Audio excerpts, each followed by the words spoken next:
Bonjour tout le monde et bienvenue à Perspective Santé. Aujourd'hui, on va faire un pas de l'avant au niveau de l'éducation. On va découvrir deux belles professions. Puis sans plus tarder, on va accueillir nos invités du jour. Donc, bienvenue mesdames. Bonjour! Bonjour, merci de l'accueil. Bien, merci à vous d'être venus. Donc aujourd'hui, Christine et Evelyne, on va aller faire un tour d'horizon de deux professions qui travaillent conjointement au niveau de l'éducation. Donc, je voudrais vous laisser quelques instants peut-être pour vous présenter puis faire un peu un topo un peu de ce qui vous anime au quotidien puis ce qui animait ton quotidien, Christine, pour voir un peu, pour mettre un peu les gens en avant-goût de qu'est-ce qu'on va discuter aujourd'hui. Donc, Christine, veux-tu briser la glace? Oui, je peux bien briser la glace. Alors, je suis retraitée depuis le mois de janvier. Mais j'ai travaillé comme orthophoniste dans différents milieux, un petit peu en centre de réadaptation, un petit peu en privé, puis la majeure partie de ma carrière là, en milieu scolaire, là, école primaire, école secondaire, là, comme orthophoniste dans des centres de services scolaires. Toi, Evelyne? Oui, en fait, moi, je suis orthopédagogue depuis mars 2019. Donc là, ça fait ça fait moins longtemps que je travaille. Mais j'ai commencé en clinique privée multidisciplinaire. Puis, j'ai fait un petit peu de milieu scolaire aussi. J'ai travaillé en milieu autochtone dans cette expérience-là. Puis, maintenant, je travaille à la clinique, le coureur mascoutin là, comme orthopédagogue, encore en privé. Mais j'ai des partenariats aussi là, avec une école primaire privée où j'interviens là, dans mon quotidien avec des élèves. Pour découvrir un peu qu'est-ce que les professions nous apportent dans ce milieu-là, Christine, qu'est-ce que ça fait une orthophoniste dans un milieu de l'éducation? En milieu scolaire, une orthophoniste, ça va travailler avec des élèves pour les aider à mieux communiquer, premièrement. On va aussi avoir des clientèles là, qui ont des problèmes de langage. Fait qu'on va les aider à communiquer dans leur classe. Puis, le langage va avoir aussi beaucoup d'impact sur les apprentissages. Fait que l'orthophoniste en scolaire, parfois, on va évaluer des élèves, on va donner des conseils, on peut intervenir aussi auprès des élèves et des partenaires, hein, des gens qui travaillent dans le milieu scolaire pour aider ces personnes-là à progresser dans leurs apprentissages. Le but, c'est qu'ils puissent réaliser leur plein potentiel en milieu scolaire. Alors, l'orthophoniste va toujours être là pour accompagner là, ces élèves-là tout au long de leur parcours scolaire. As-tu des exemples un peu de qu'est-ce qu'on peut avoir comme difficulté ou peut-être diagnostic ou un peu qu'on Oui. peut travailler avec les jeunes? Oui, c'est sûr qu'on peut avoir différentes clientèles, différents âges. Moi, j'ai intervenu beaucoup avec du préscolaire, des petits là, avant l'entrée au premier cycle, pour développer des habiletés de langage, puis m'assurer là, qu'ils soient prêts à l'apprentissage du langage écrit. Parce qu'en orthophonie, on peut travailler aussi là, l'apprentissage de la lecture, de l'écriture, donner des stratégies pour que les enseignants utilisent les bonnes pistes d'intervention avec les élèves, puis donner des stratégies aux élèves eux-mêmes aussi. Alors, il peut y avoir des élèves qui ont des troubles du langage, des troubles développementaux, un trouble développemental du langage oral. Ça, c'est une bonne partie là, de la clientèle avec qui j'ai intervenu dans le passé. Et quand on a un trouble, c'est neurodéveloppemental, c'est là pour rester. C'est quelque chose qui va persister, mais l'élève va quand même progresser là, tout au long de sa vie scolaire. Puis on va essayer d'atténuer le plus possible les difficultés qui peuvent surgir avec le trouble langagier.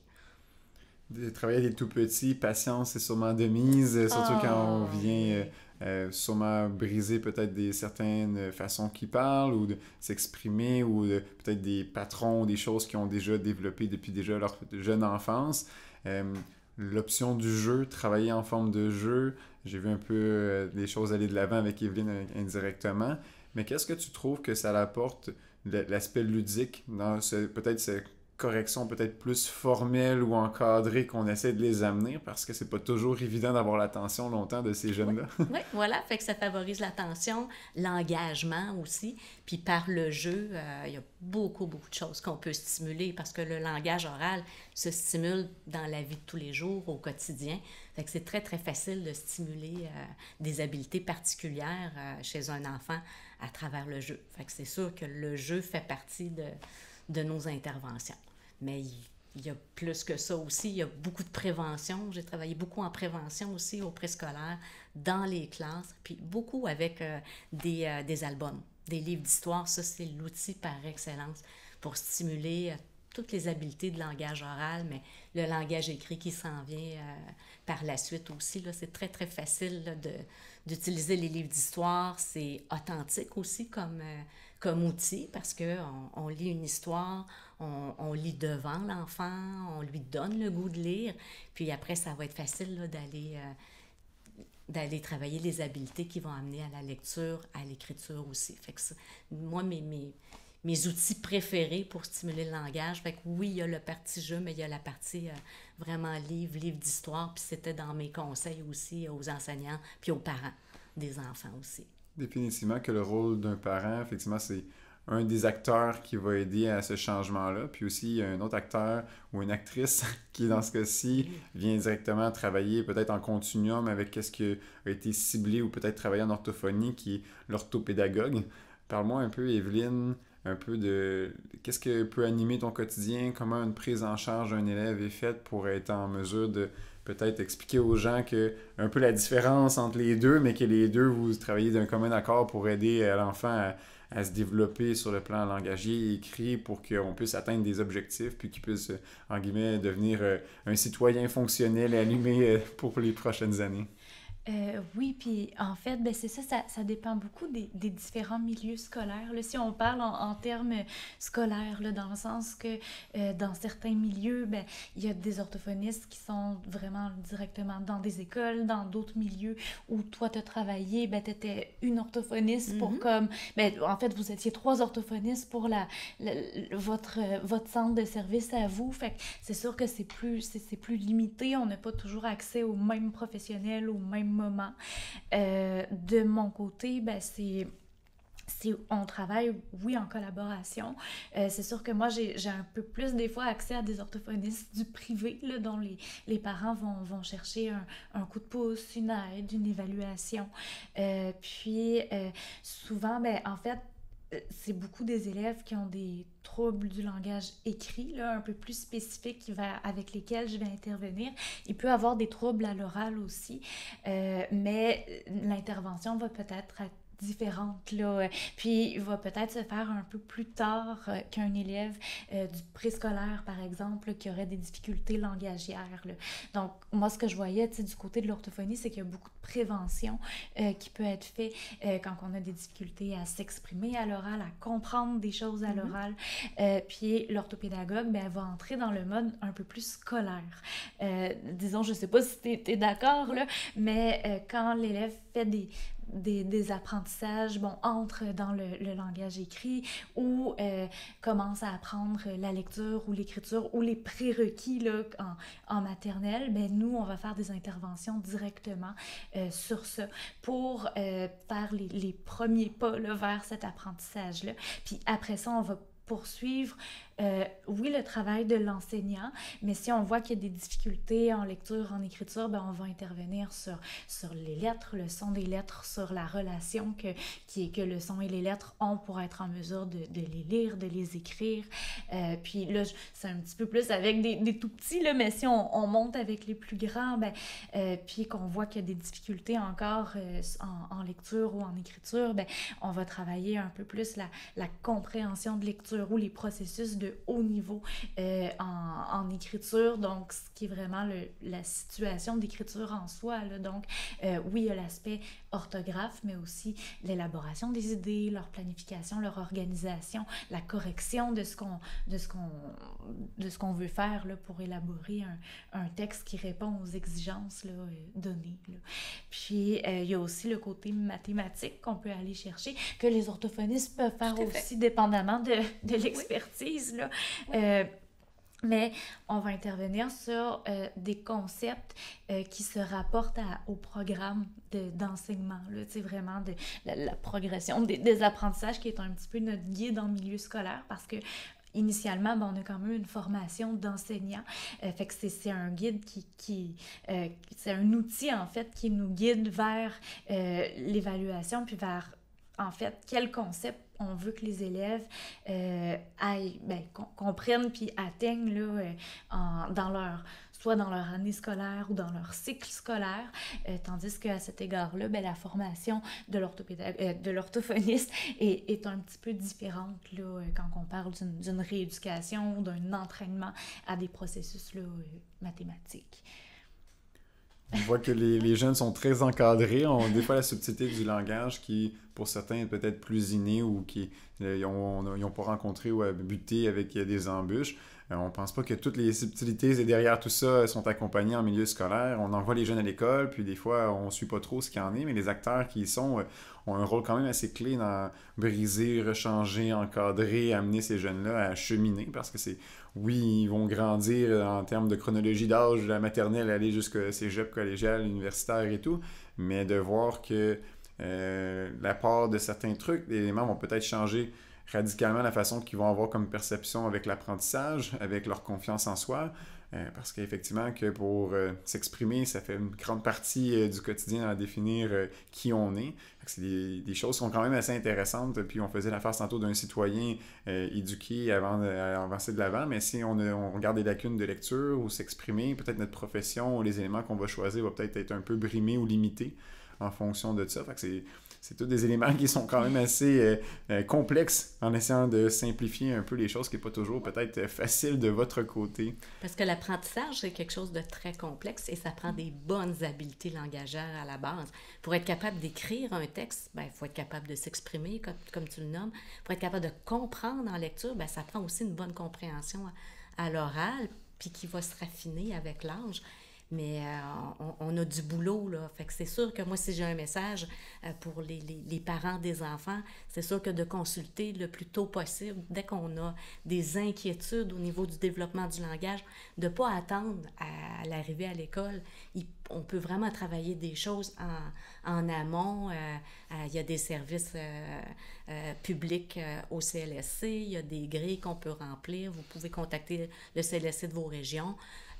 Ou on peut aller en privé aussi, mais c'est très... Les parents ne sont pas toujours conscients de l'impact de difficultés langagères ou de troubles du langage, l'impact que ça va avoir dans la progression des apprentissages. Fait que la prévention, l'intervention précoce, c'est quelque chose qui est très, très important, là. Puis c'est un message que moi, je livrais dans ma MRC puis dans ma région quand j'étais au travail, là. Puis de voir un peu ces éléments-là, y a-t-il peut-être des petits drapeaux que vous avez comme exemple de choses, Christine, par rapport à si vous entendez peut-être ça, si on remarque peut-être ça, y a-t-il peut-être des guides qui existent fort probablement, ou peut-être des éléments que les parents pourraient dire finalement, telle chose que l'enfant fait, ce serait peut-être intéressant. On a-tu des exemples qu'on pourrait mettre à ces mots-là qui pourraient peut-être éveiller les auditeurs à dire peut-être que mon enfant, ce serait peut-être intéressant que j'aille me renseigner ou être accompagné par le CLSC ou un professionnel par rapport à ça. Oui. Déjà tout petit, même un petit enfant, toutes les attitudes, le contact visuel, attendre son tour, les choses se développent très, très tôt dans le développement, là. Fait que d'avoir un bon contact visuel, d'écouter, de commencer à comprendre des petites consignes, même si c'est en contexte, même quand ils sont tout petits. Déjà, on a des indices. Puis moi, je vous dirais, à 3 ans, un enfant qui n'est pas compris par des étrangers, ça, c'est un drapeau rouge, là. Ça veut dire, les gens... Moi, je le comprends parce que je suis souvent avec, j'ai du contexte, mais les gens de l'entourage ou les personnes extérieures ne comprennent pas mon enfant. J'irai cogner à la porte du CLSC pour voir s'il n'y a pas moyen d'avoir des services. J'irai vérifier. Ou un enfant qui ne comprend pas, qui a de la difficulté à comprendre. Parfois, la compréhension, des difficultés de compréhension, ça peut tomber en comportement. Un enfant qui ne comprend pas peut faire des crises, peut réagir plus fortement parce qu'il y a des choses qu'il a de la difficulté à comprendre. C'est un aspect langagier qui est important aussi à surveiller. Un enfant qui répète aussi tout le temps. Des fois, on va dire qu'il y a de l'école à lit parce qu'il apprend à parler, mais qui répète tout le temps exactement les choses sans trop avoir d'intention de communication. Ça aussi, c'est un petit drapeau rouge là, où j'inciterais les gens à consulter. Puis de toute façon, au CLSC, ils ont des grilles avec des questions précises qu'on peut remplir en ligne. Puis déjà, ça nous guide un peu, puis ils vont vous diriger vers la bonne porte d'entrée. Parfois, ça peut être un groupe de parents, ça peut être des stratégies de communication. Puis là, on voit comment l'enfant évolue. Puis là, si ça se replace là, il peut y avoir là, une évaluation en orthophonie, là. Mais c'est ça. Idéalement, quand on peut le faire, même avant l'entrée scolaire, on a plus de chances là, d'aider l'enfant. Parce que même si un enfant a un trouble du langage qu'on sait qu'il va être persistant, c'est toujours mieux de le travailler plus tôt parce qu'on va donner plus d'outils, plus de stratégies, puis on va avoir moins d'impact sur l'estime de soi aussi. Tu parlais d'estime de soi, là. C'est sûr que c'est pas facile quand on n'est pas capable de communiquer, qu'on comprend pas trop, puis on arrive à l'école, puis on voit les amis qui font des choses, puis on comprend pas pourquoi nous, on y arrive pas. Les enfants, ils réalisent ça assez rapidement, là. Ça a beaucoup d'impact sur la confiance puis l'estime de soi. Puis je suis curieuse, je pose la question parce que des fois, tu sais, on parle même du moment où le bébé va comme babiller, là, puis Oui. un bébé qui babille pas. C'est inquiétant. C'est inquiétant, mais est-ce que je pourrais consulter en orthophonie avec mon oui. bébé qui babille pas encore? Oui. Okay, Puis okay. c'est sûr qu'on peut en parler au pédiatre, au Oui. médecin, puis il peut faire des requêtes, des références aussi. OK. Mais oui, effectivement, le babillage, dans la première année, c'est pas normal qu'un enfant babille pas. Oui. OK. Je poserais la question, puis j'irais Ben oui. demander conseil ou j'appellerais au CLSC pour voir s'il y a quelque chose qui... C'est sûr qu'il y a des temps d'attente, puis en orthophonie, malheureusement, il manque de ressources, là. Moi, j'ai fait ma carrière dans un milieu où on n'était jamais assez pour répondre aux besoins, là. Fait que c'est sûr que là, on se réorganise, puis on travaille d'une autre façon, là. Mais ça vaut la peine, là, vaut mieux questionner, ouais. prévenir que d'attendre puis de perdre des belles années où l'enfant il est réceptif puis il est stimulable. Là. Des petites éponges, fait que donc Ouais. en cas de doute, Tellement, vaut c'est mieux aller fascinant, cogner oui. puis se faire dire que c'est moins pire qu'on le pensait, ou bien sinon d'adresser, de ce que je comprends, le plus tôt possible va aider à outiller ou aider à peut-être dédramatiser quelques éléments puis aider à peut-être concerter d'autres pour aider à ce qu'on puisse cheminer peut-être plus facilement à travers ça. Puis des fois, tu sais, je renchéris, puis corrige-moi au besoin, là, Vas-y. mais pour avoir intervenu quand même avec des élèves qui avaient un trouble développemental du langage, où là, ben, tu sais, on a des atteintes au niveau réceptif et expressif. Là, dans le fond, les deux sont atteints de moyennement sévère, si je me trompe pas. Ben, ça dépend des enfants. OK. Là, il y a différents degrés d'atteinte. Là, OK, mais... OK. Mais des fois, ce que j'ai observé en milieu scolaire, dans des classes, c'est qu'il y a comme des trous d'apprentissage ou d'information ou de concepts qui ont comme pas été bien compris, en fait. Fait que c'est comme si l'enfant était comme un fromage suisse, là. Il y a des trous dans ces apprentissages qui se sont créés parce qu'il a pas bien compris, traité l'information. Fait que des fois, c'est des choses où on doit revenir sur certains concepts ou plusieurs concepts parce que ça n'a pas été bien compris. Fait qu'on voit l'impact que ça peut avoir sur un élève qui, OK, à un moment donné, il compense, il fait de son mieux, il regarde ce que les autres font, mais à un moment donné, c'est pas suffisant pour répondre aux exigences qu'on lui donne dans un cadre quand même scolaire qui est très formel, calculé, où on a des exigences assez claires, là. Ouais. Puis tu parles de l'aspect compréhension, puis souvent on l'oublie, il est très, très important. Fait que oui, moi j'ai vu beaucoup d'enfants travailler fort, puis ils sont super visuels, ils essaient de comprendre, ils essaient de compenser, mais il y a des petits trous, il y a des petites choses qui ne saisissent pas bien, puis il faut répéter, démontrer. Il y a plein de stratégies qu'on peut prendre là, pour les aider. Puis le trouble développemental du langage, on a un taux de prévalence de 7%. Quand même. Fait que c'est quand même pas mal. Fait que ça veut dire que dans une classe régulière de 20, 22 élèves, dépendamment des écoles, ben parfois on peut avoir deux élèves par classe qui ont un trouble développemental du langage. Fait que c'est sûr que les enseignants ont devant elles ou devant eux, là, Oui. je vais au féminin parce que la majorité est féminine, mais ont connu des élèves avec des troubles développementaux du langage dans leur classe, plus d'autres types de troubles d'apprentissage aussi. Là. C'est sûr qu'il y a une variété de troubles d'apprentissage aussi dans les classes là, de nos jours. Puis pour pallier un peu à ces petits trous de fromage-là, des fois on voit l'apparition d'aides technologiques que des fois on voit de plus en plus entrer dans les classes. Oui, on voit que la technologie fait partie intégrante, mais qu'il y a des outils qui sont offerts ou du moins qui permettent aux élèves de peut-être pallier à certains éléments. Voudrais-tu un peu nous en parler, Evelyne, vu que ça fait quand même un peu partie des élèves avec qui tu travailles, de voir qu'il existe des logiciels, qu'il existe des éléments qui les aident peut-être à refléter leurs pensées sans nécessairement leur donner la réponse tout de suite, mais qui les aident à dire ah ben finalement ce que j'ai écrit c'est pas vraiment ce qu'on on voit dans l'ordinateur, comme ça leur permet peut-être de mieux comprendre, assimiler les informations, parce que oui, il y a un aspect langagier, s'exprimer, mais des fois, certaines béquilles ou certaines choses qui leur restent, ça reste quand même des êtres intelligents, mais qui, quand ils arrivent pour le mettre sur papier ou s'exprimer ou comprendre une situation, ben, ils sont bloqués ou par soit la lecture ou la compréhension, mais quand on leur parle, ils réussissent à trouver la réponse, mais des fois, ce lien-là, il est fait avec une technologie. Oui, puis aussi, ben, ces outils d'aide technologique-là, ben, encore une fois, corrige-moi si je me trompe, mais celles auxquelles je pense, puis avec lesquelles j'ai travaillé, tu sais, sont beaucoup liées au langage écrit, là, donc à la lecture et à l'écriture.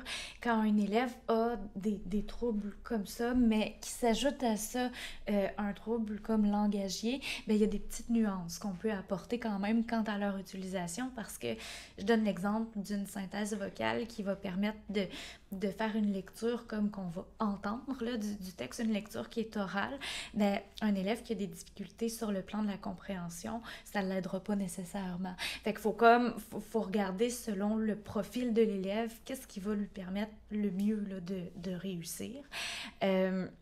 Sur le plan du langage écrit, ben, un élève qui fait beaucoup d'erreurs d'orthographe, mais disons qui sont atypiques ou qui lui permettent pas de réussir dans le... Ça, j'en parle souvent avec mes collègues, mais dans le critère 5, qui est le critère, dans le fond, orthographe, lexical, grammatical, ben, c'est... OK, au début, il y a peut-être une normalité, on laisse l'élève permettre là, de faire ses apprentissages.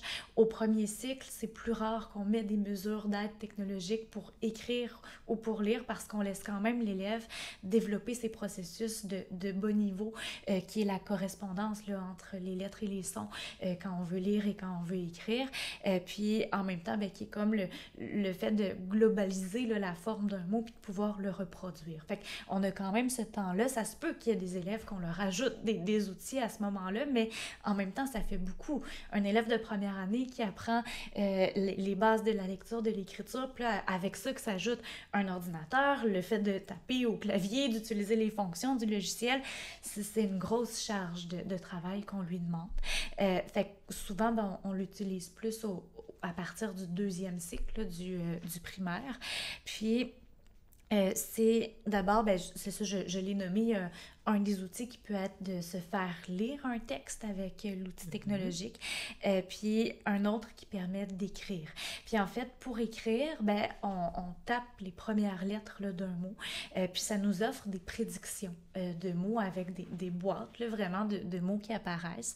Des boîtes qui, dépendamment du logiciel, peuvent donner des prédictions en fonction des lettres, puis des correspondances entre les lettres et les sons là, que tu mets, ou des fois qui sont un petit peu plus orthographiques, fait qu'il faut quand même partir le mot du bon pied là, pour retrouver ce mot-là. Donc, si, tu sais, je pense à un logiciel, entre autres, si j'écris le mot « hibou », pas de « h », ben ça se peut que le mot « hibou » n'apparaisse pas là, dans les choix. Mais quand même, pour avoir accès à ces outils-là, ben on s'assure à ce que les élèves puissent bien faire correspondre les lettres et les sons minimalement pour être en mesure de les utiliser. Sinon, ça va être vraiment difficile. Là. Fait qu'il y a un travail au préalable qui est à faire si des difficultés liées à ça sont grandement présentes. Puis, il y a quand même des inquiétudes, ben, même des fois d'enseignants, de parents, de se dire, ben, hey, tu sais, moi, ça me fait penser des prédicteurs de mots à comme quand j'écris avec mon téléphone, puis là que j'ai des prédictions, puis j'ai peur que ça devienne une béquille pour mon enfant ou qui sera pas capable d'écrire avec ça, ben, sans ça, en fait, parce que c'est sûr qu'au final, notre but, c'est de rendre l'élève le plus fonctionnel possible, puis qu'il soit capable, tu sais, dans dans la vie de tous les jours de commander quelque chose, tu sais, d'envoyer un courriel ou comme, fait est-ce que là, tu sais, est-ce que le fait d'avoir ces prédictions-là vont l'aider toute sa vie? Est-ce qu'il va rester avec ça? Est-ce que c'est toutes sortes de questions que j'ai reçues? Mais en fait, un des objectifs premiers pour moi, en tout cas des boîtes de prédiction, c'est aussi de donner accès à la bonne orthographe des mots. Parce qu'un élève qui a un trouble spécifique là, du langage écrit, comme une dysorthographie par exemple, peut écrire un mot dans un texte de différentes façons. Puis ça devient mélangeant pour le cerveau de voir comme tous ces mots-là écrits de façon différente. Puis à un moment donné, comment il s'écrit le mot? Ben, on ne sait pas après tout ça. Donc, au moins, ben, quand il voit le mot apparaître dans la boîte de prédiction, c'est un mot qui a une bonne orthographe. Donc, sur lequel son cerveau est exposé à ça. Fait qu'il est plus souvent exposé à la bonne orthographe que si il écrit sans prédicteur de mots. Donc, c'est comme un précurseur, là, disons, de sa réussite parce que il y a plus de chances de réécrire ce mot-là de la bonne façon que si il se retrouve sans l'outil là, qui lui est donné. Ça fait-tu du sens? Oui. Ouais. Puis moi, pour avoir évalué, j'ai eu une partie de ma carrière où j'ai fait plus d'évaluation pour émettre des conclusions, maintenant des diagnostics. J'en ai vu là, des élèves, j'en ai vu plusieurs, des élèves du secondaire aussi. Puis sans l'aide technologique, ils ne seraient pas arrivés à aller chercher leur diplôme d'études. Et c'était des jeunes, mais qui m'ont toujours épaté, brillants, plein de stratégies, plein de trucs, mais ça leur prenait leur aide technologique. Puis ils sont capables d'aller aux études supérieures, d'aller au cégep, d'aller à l'université avec ces outils-là. Fait que c'est sûr que moi aussi, je promouvois, là, quand le besoin est là, que l'élève dépense trop d'énergie pour décoder, pour lire, il devient complètement en surcharge cognitive. C'est très difficile d'avoir accès au sens pour un problème de dyslexie qui est un problème de mécanique, de décodage. Puis en écriture, ben c'était souvent ça, moi, là, secondaire 3, 4. Là, le critère orthographe est lourd si on veut aller obtenir notre diplôme, puis notre français secondaire 5. C'est souvent là que les élèves n'y arrivaient pas. Puis avec le prédicteur de mots qu'ils avaient utilisé pendant plusieurs années avant, puis avec un correcteur orthographique aussi, là, j'avais des productions qui reflétaient vraiment le potentiel des élèves, ce qu'ils étaient capables de faire. Fait que c'est pas de la paresse, c'est pas une béquille. Puis c'est sûr qu'il a fallu, avec les années, sensibiliser les enseignants, sensibiliser les parents au fait que non, c'est un outil qui répond aux besoins spécifiques de cet élève-là, puis ça va lui permettre d'aller, de se rendre au bout de son cursus scolaire, là, puis de réussir, c'est ce qu'on veut. Puis c'est pas vrai que les élèves travaillent moins fort avec ça. Vous devriez voir... Bien au contraire. Oh mon Dieu, que ça travaille. C'est en questionnement. C'est pas vrai que ça donne les réponses. Hein. Ils sont toujours en train de dire « Ah, c'est-tu ce mot-là? C'est-tu comme ça que ça s'écrit? Ah, là, il y a une correction. C'est-tu vraiment ça? » C'est lui qui est le cerveau en arrière de l'ordinateur. C'est pas l'ordinateur. On a beau mettre antidote, il va proposer plein de corrections, mais... Souvent, il va se tromper. Si on fait juste accepter, on va avoir plus d'erreurs que si on l'avait écrit.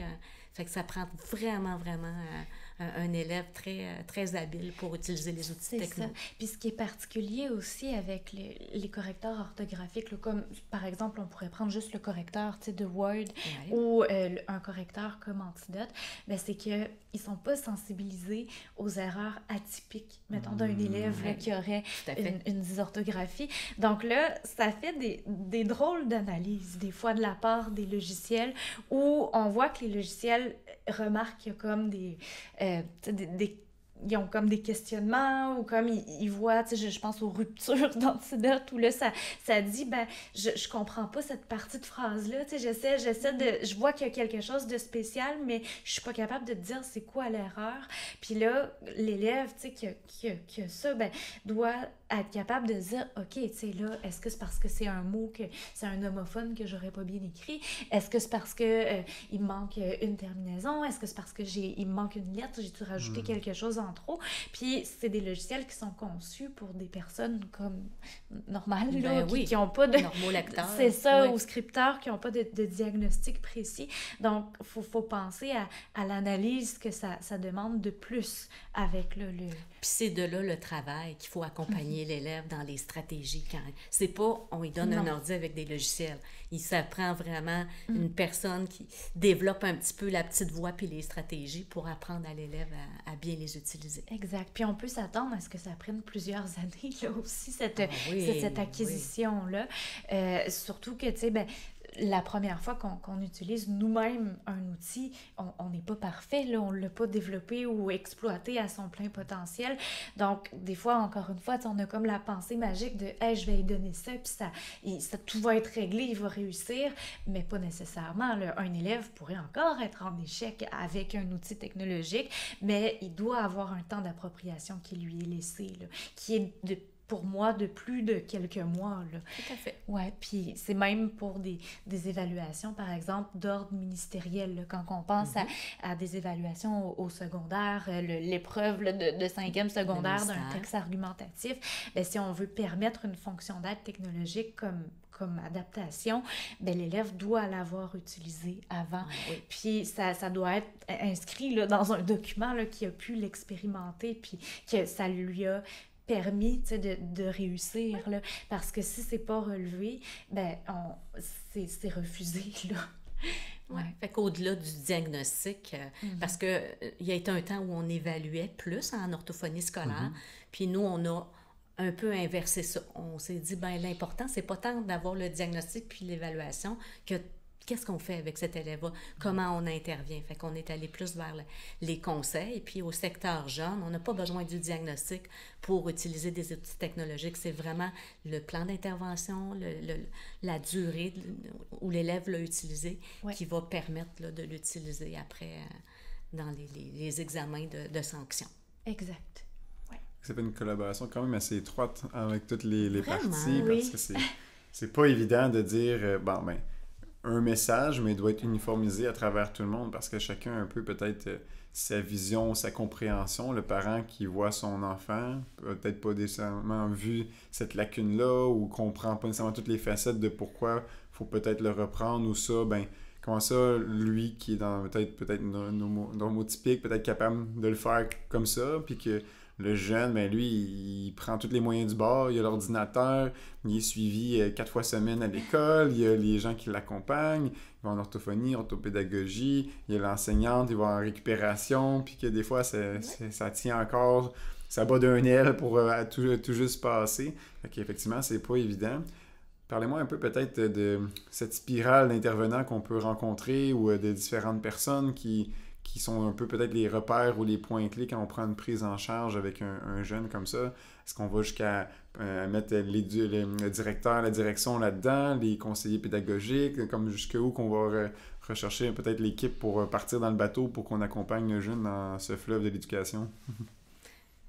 Moi, j'ai travaillé beaucoup en équipe multidisciplinaire. C'est ce que j'ai beaucoup aimé de ma profession. J'ai appris aussi beaucoup des autres professions. Fait que j'ai travaillé en collaboration avec des orthopédagogues, souvent, des enseignants, évidemment, parce que c'est eux qui ont l'élève dans leur classe, des psychologues, des psychoéducateurs, des éducateurs spécialisés, des ergothérapeutes aussi en scolaire. J'ai eu la chance de côtoyer des ergothérapeutes.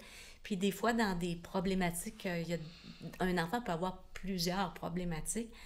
C'est vraiment riche d'avoir plusieurs professionnels, plusieurs tailles différentes, avec des formations différentes. Parce qu'on va apporter des stratégies ou des solutions qui vont aller un peu avec notre profession, mais qui vont venir enrichir la prise en charge. Parce que, tu sais, la différence entre l'orthophonie et l'orthopédagogie, c'est pas la même formation. La formation en orthopédagogie, tu l'as nommé, la pédagogie est beaucoup plus présente au niveau du programme, de la progression des apprentissages. Nous, on n'a pas ça dans notre formation en orthophonie. On a une formation peut-être plus proche de la réadaptation du milieu médical. Ouais. Puis, on s'est adapté avec les années là, au milieu scolaire. Là. Mais le travail d'équipe, moi, je pense qu'il est essentiel. Plus on est de tête pour réfléchir à un élève qui ne progresse pas, plus on a des chances de trouver des pistes de solutions puis de le faire progresser. Puis, c'est sûr que dans une classe, initialement, nous, on est comme un peu à l'extérieur. Là, on n'est pas directement en classe. Fait que souvent, si c'est pas le parent, ben l'enseignant va mettre un petit drapeau rouge. Là, c'est sûr que quand j'entre dans une école en début d'année, on fait une période de dépistage, là, beaucoup au premier cycle là, ou en maternelle aussi pour voir, bon, est-ce qu'il pourrait avoir des risques là, de difficultés ou à quel, ben, est-ce que sa vitesse de lecture, sa fluidité, sa précision, tu sais, répond aux exigences pour un élève de, mettons, de deuxième année en début septembre, mais en même temps, ben, on se fie beaucoup sur le développement de l'élève parce qu'un élève ne reste pas au même point toute l'année. Là. Il continue d'apprendre, de se développer, de progresser. Donc oui, on va former des sous-groupes de besoins, par exemple, mais l'enseignant est toujours à l'affût de, bon, où mes élèves sont rendus. Est-ce qu'il y en a pour qui ça va mieux, pour qui, tu sais, il y a des petites choses là, qui sont difficiles quand il lit, quand il écrit, par exemple, ou quand il résout des problèmes. Puis, et il va donner ce signal d'alerte-là à l'orthopédagogue, à un enseignant ressources qui travaille dans l'école ou même à la direction, parce que le directeur est toujours, ou la directrice sont toujours des acteurs grandement présents qui vont communiquer avec les parents, qui vont faire des plans de match aussi là, avec nous. C'est comme notre chef d'équipe, là, je dirais. Puis quand on fait des rencontres où on met en place des interventions, ben là, c'est pas rare que la direction est là. Mais après ça, ben, s'ajoute, dépendamment des milieux puis des ressources qui sont disponibles, ben, différents intervenants selon les difficultés là, que l'élève présente. Là. Puis quand, de votre perspective, quand le jeune arrive en classe avec un ordinateur ou arrive en classe avec ces lacunes-là, est-ce que vous sentez qu'ils sont peut-être accompagné ou étiqueté par les autres, un peu, c'est pas toujours je le sors de la classe, je l'amène ailleurs, je reviens, des fois on peut peut-être manquer un jeu, une activité, comment les jeunes réagissent quand, peut-être plus Evelyne, ou quand tu rentres dans la classe, tu vas chercher un élève, puis tu t'en viens travailler avec, ou avec un sous-groupe d'élèves, est-ce qu'ils sont comme « Wouhou, je m'en vais faire ça », ou des fois ils sont comme « Ah non, je voulais faire ça », c'est sûr ça va changer parce qu'un enfant c'est assez variant, puis les activités et les horaires vont changer, c'est sûr que peut-être s'il trippe une activité d'éducation physique, puis tu vas chercher en éducation physique, peut-être qu'il serait peut-être pas aussi joyeux, mais effectivement que si des fois ils sont exposés à leur période de français, puis on va les chercher en français pour les appuyer dans un peu le même cours d'une façon différente, puis peut-être qu'ils vont peut-être réagir comme « Wouhou, je vais avoir de l'aide pour m'aider ». Parle-moi un peu peut-être des expériences que tu peux avoir avec ça. Mais ça dépend beaucoup de chaque élève. Tu sais, chaque élève a des différences sur ça, a une opinion différente sur ça. Tu sais, je remarque que les plus petits, tu sais, sont beaucoup là, comme « Yes, je sors de la classe, c'est donc bien le fun ». Puis peu importe là, qui je prendrais, là, des fois, il y en a qui me disent « Pourquoi tu viens pas me chercher? » Puis là, je leur dis « Ah ben, pas cette année, mais peut-être un jour. » Puis il y en a d'autres, tu sais, des fois, chez les plus vieux, ça peut devenir un enjeu un peu plus affectif parce qu'ils ont comme une conscience de « Hey, tu sais, je présente des difficultés, je suis sortie de la classe pour ça. Les autres peuvent me voir aussi quitter la classe en raison de ça. » Puis je prends toujours le temps de discuter avec chacun des élèves que je rencontre, puis je vois un petit peu c'est quoi sa perception des choses à lui. Il y en a, tu sais, que je viens les chercher, pas de problème, ils s'en vont. Il y en a d'autres qui connaissent leur horaire puis qui viennent me voir comme au moment où ils doivent là, venir en orthopédagogie avec moi. Puis c'est quelque chose qui les convient parce qu'ils n'ont pas toujours le regard des autres sur eux. Ça passe un petit peu plus incognito là, pour ça. C'est sûr que je rends mes objectifs de travail très explicites aussi avec les élèves. Fait que j'essaie de garder une compréhension de pourquoi on est ici, pourquoi est-ce qu'on fait ça d'ailleurs, à quoi ça sert de faire ça. Parce que si je propose un exercice ou une activité, puis qu'on ne sait pas à quoi ça sert, même nous, on serait comme, voyons, pourquoi je fais ça, pourquoi je manque telle chose. Puis il y a une organisation d'horaire aussi qui se fait en fonction de différentes périodes. Là. C'est sûr qu'un élève qui a des difficultés, mettons, dans toutes les matières de base, puis que sa seule période, tu sais, de plaisir et l'éducation physique, c'est sa période préférée, puis que moi, je vais le voir là parce que, hey, tu sais, sinon, il manque du français ou des maths, ben c'est pas gagnant parce que, tu sais, il manque la seule chose qu'il aime, qui me dit qu'il aime à l'école, puis là, moi, je lui retire ça parce qu'il y a des difficultés, tu sais, c'est quasiment rendu une punition, là, rendu là. Fait que faut faire attention. tu sais. Puis je pense que faut prendre le temps d'en discuter avec l'élève qui est devant nous. Puis, tu sais, lui montrer, là, tu sais, ce qu'on travaille, puis lui montrer aussi les effets à court, moyen, long terme de, bon, où il est parti, puis où il était rendu aussi. Puis c'est sûr que moi aussi, là, ben, comme toi, tu sais, j'utilise le jeu là, en intervention qui plaît beaucoup aux élèves, mais chaque professionnel a comme sa force là, de travail, disons. Puis moi, j'essaie vraiment d'établir une bonne relation avec les élèves. Puis ce lien-là de confiance que j'entretiens avec eux ben, fait qu'on a une bonne chimie puis une bonne collaboration aussi là, en travail. Là. Mais chacun a comme sa petite force qui lui permet aussi de dire, ben voici la façon dont j'interviens qui fait que pour moi, ça fonctionne bien. Là. Puis connaissant de plus en plus, la science amène les études, de montrer qu'un jeune devrait atteindre tant de mots en lecture, d'avoir un peu ces repères-là, de dire, bon, ben ça, c'est peut-être un peu en dehors de la norme qu'on va rechercher, parce que si on est tout le temps en train de nager à contre-courant pour essayer de rattraper un peu les éléments, en physiothérapie, on utilise beaucoup l'objectivation des résultats pour montrer, mais regarde, ben, tu peux lever tant, mais maintenant tu peux lever tant, ben, on voit qu'il y a un travail qui a été fait, de voir un peu cette réception-là. Qu'est-ce que la science ou les études amènent peut-être à agrémenter dans votre pratique, de faire soit des formations continues ou « Oh, ben ça je ne savais pas » ou cette curiosité-là d'apprendre des nouveaux éléments pour peut-être le rajouter ou le greffer dans ton apprentissage ou un partage avec une autre collègue. « Hey, j'avais pas vu cet angle-là, je pensais pas à ça, peut-être que maintenant je vais faire attention quand je vais faire cette approche-là » ou que de tel élément peut m'amener à peut-être être agrémenter ou mousser ou conclure avec ce type d'élève-là une approche pour peut-être pas le brimer ou peut lui redonner une petite joie ou dire « Ah, ben finalement, lui, il faut pas trop faire ça. » Parlez-moi-en un peu. Ben, la formation continue, elle est essentielle, puis ça bouge rapidement en éducation. En tout cas, en orthophonie, ça s'est développé énormément dans les dernières années, dans des interventions pointues, spécifiques, en dyscalculie, en dyslexie, en dysorthographie. Fait que ça se raffine toujours. Puis les courants aussi, c'est de ne pas toujours non plus sortir l'élève de la classe, mais d'aller intervenir en classe aussi pour modéliser. En même temps, ben, ça donne des exemples à l'enseignante.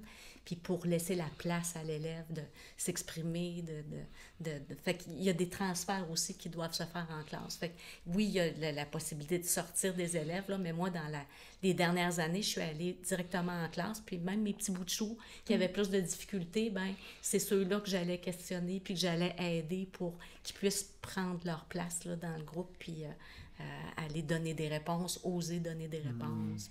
Puis ce transfert-là est comme hyper important parce qu'on a bien beau sortir comme un élève dans notre petit local, mais là, après ça, tout ce qu'on fait reste fermé dans notre local.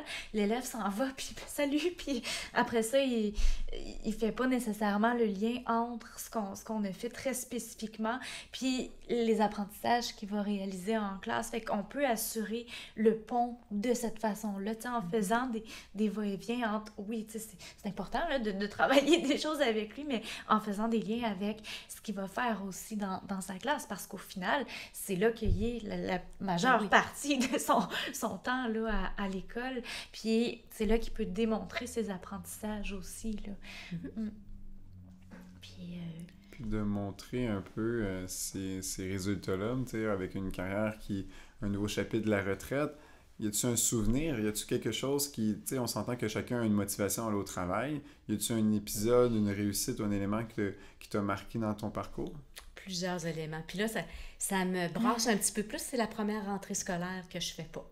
Okay. L'année passée, j'étais dans la rentrée scolaire, dans l'accueil, puis moi, j'adore le milieu scolaire, la frénésie, l'ambiance.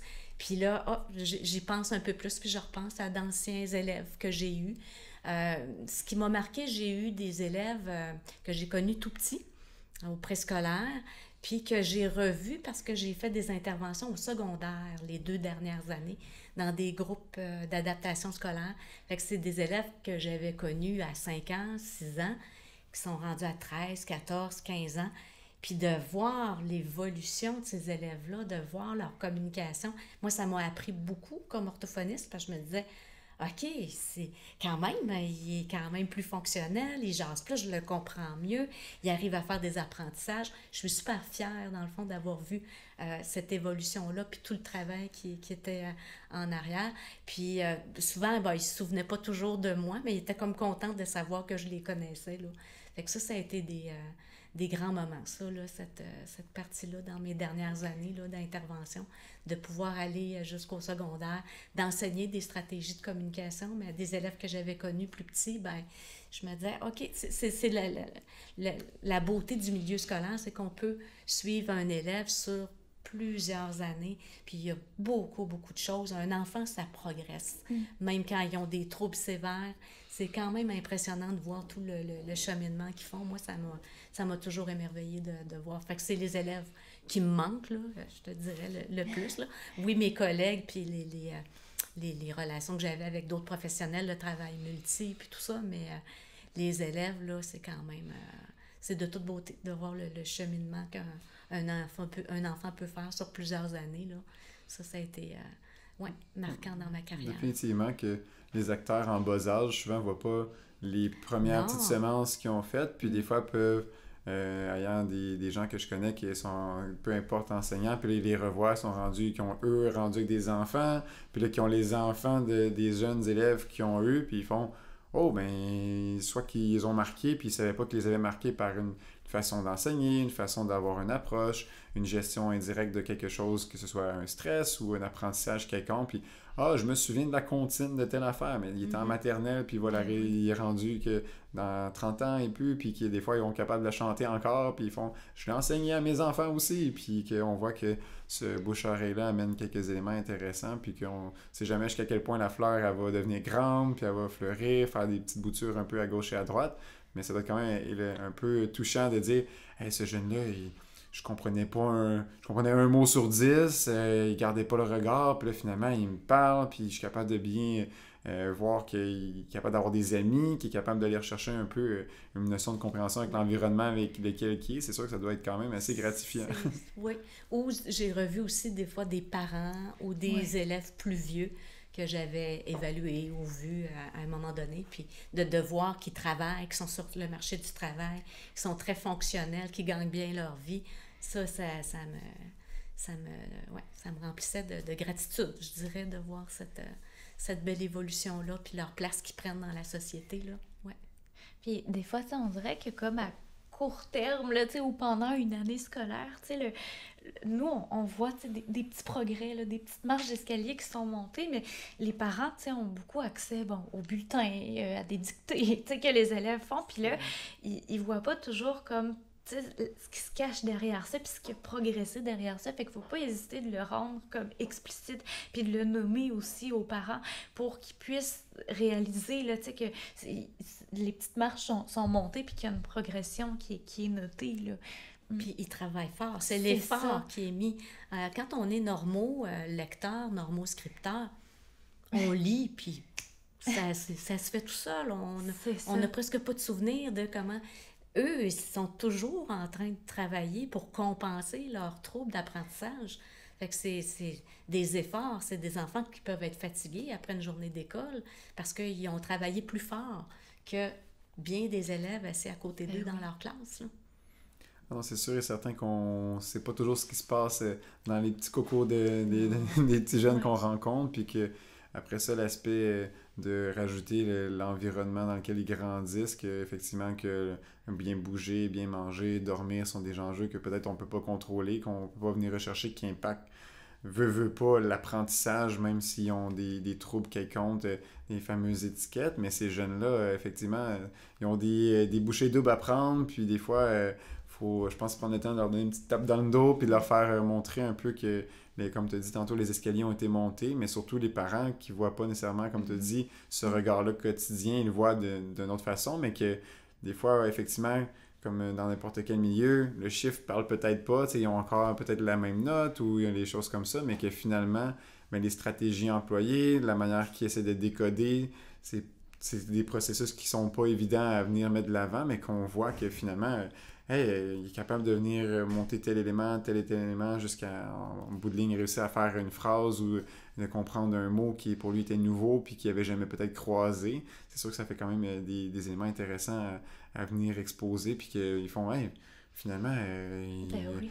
la première journée de l'école, que là, c'est la rentrée scolaire pour la plupart d'entre eux, puis quand ils vont arriver à la fin de l'année ou quand ils vont changer de cycle, qu'ils font, c'est pas le même petit bambin de maternelle, mais déjà à deuxième année, aller à quatrième année, sixième année, secondaire, pitch le chapeau, puis let's go, ils continuent à avancer.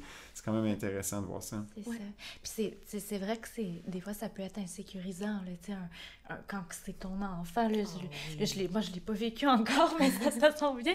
Mais quand ton enfant vit des difficultés, dans le fond, chaque parent veut le mieux, là, pour son enfant. Fait que c'est déjà là, on peut voir la grosse montagne, puis se dire, mon Dieu, mais qu'est-ce qu'il va faire dans sa vie? Est-ce qu'il va aller aux études? Est-ce que non? Est-ce qu'il va être comme autonome, tu sais, toute sa vie? Fait que c'est beaucoup d'insécurité puis de poids qu'on peut se mettre aussi sur les épaules, là, comme parent.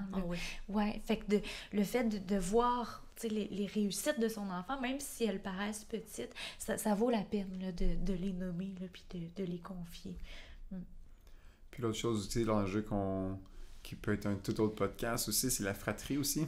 Que des fois, on peut avoir enfant A qui a une certaine condition, enfant B complètement différent, puis enfant C, D, on peut ainsi de suite.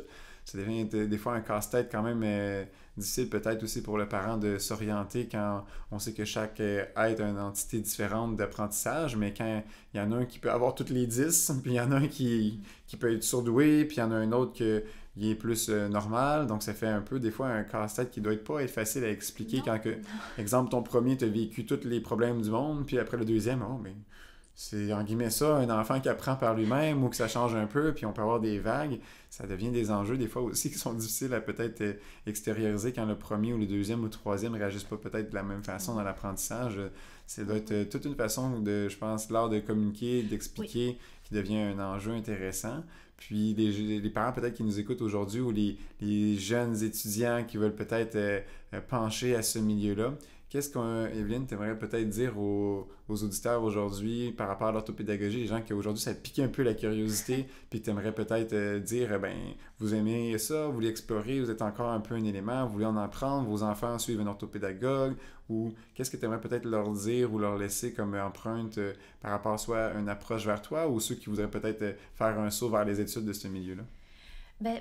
Mettons quelque chose qui m'a déjà marqué là, comme commentaire que j'ai reçu, puis c'est pas méchant, là, mais tu sais, c'est hey, tu sais, je sais pas comment toi tu fais pour travailler, tu sais, avec des élèves en difficulté tout le temps. Tu sais, il me semble que moi, dans ma classe, tu sais, ça me prendrait... Je serais pas capable. Tu sais, ça me prend des élèves qui réussissent et tout. Puis moi, au contraire, tu sais, là-dedans, je vois comme une beauté, là, en fait. C'est une occasion, tu sais, d'aider des élèves qui en ont besoin, puis de leur offrir d'autres façons, tu sais, d'apprendre d'autres stratégies qu'ils peuvent utiliser. Fait que c'est comme une autre chance qu'on peut leur donner de comme surmonter ou d'essayer de progresser malgré certaines difficultés là, qui sont vécues. Puis je trouve que c'est super riche puis super important cet accompagnement-là. Puis tantôt, je ne l'ai pas nommé, mais des fois, on ajoute une adaptation ou on fait une différence chez un élève, puis son regard envers ses apprentissages change complètement.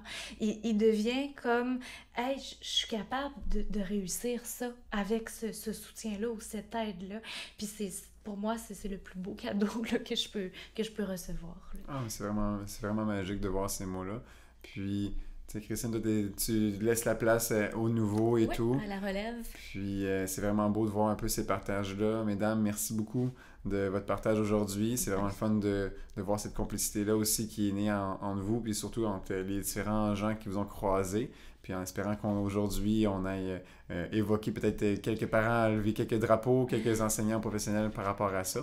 Donc, merci tout le monde pour votre écoute aujourd'hui. Puis c'est un prochain épisode pour Perspective Santé. Merci.